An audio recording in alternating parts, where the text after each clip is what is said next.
ابراره که خدا خود هم همچنان میشه. زمانی میشه و هم پدر میشه خدا خود بچه‌اش میپرتش میراش کما تو دین و تو دون چی خدا خود ان شاء الله معامله کنی همون معامله از بچه کد میگیری. این جهان کو از فعل ما ندا باز می آید سوی ما عکسی صدا.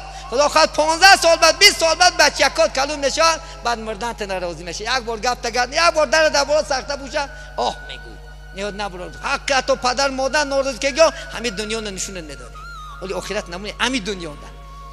چون که ما توصیه کی خدمت کنیم باید حرمت کنیم عزت کنیم. خودت بعد پدر تر من نگی کی حرمتش میکنم.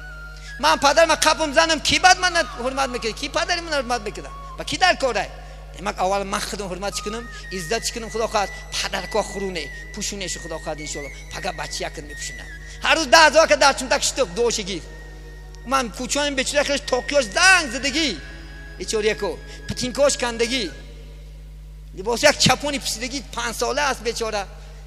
چون نمیخواد یک چپونه که پوشونیش بانی مرد نگه که بعد پدر لباسی خوب کتی کرد برای چی خدا خیلی کرته خرده دادش نمیتونی.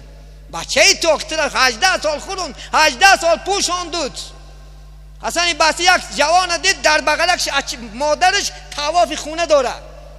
گفتن که بچه این چیه در اینجا بیادبی نشه همین مونده زیارت که گفت این مادر میگفت من 4 باره حجش میارم. آیا گفت من حق ادا کردیم اگر خدا گفت 70 سال عمر تیاو 70 سال دیگه خدمت کنی یک شبه یک رنجی که بدون خوبی در بوله گهوارت ادا کردی نیستید نه نبرار یک شب که در بوله گهوارت خوب کرد. خدا خود بچه یک ببینیم روز بچه یک خدا خود اگر کسر شوه خدا خود ماشین نه پای پیاده گرفته میدویش نمره من جون نگی اگر در چاری گویا که گردش تمامش نگه گرده ما گرده من نگی ماش مورم همین حیات بره میگوید پدر تم تزا که همین چنون بود. پدر میگه در کودکی گیرد دستی پسر با امیدی که در پیری پسر گیرد دستی پدر. و یک امید کشون که یک زوری پیر شامو پیش آدن شرمندش یک کوچه یک برورم یک مرکه قپیده برم امید کتی برم این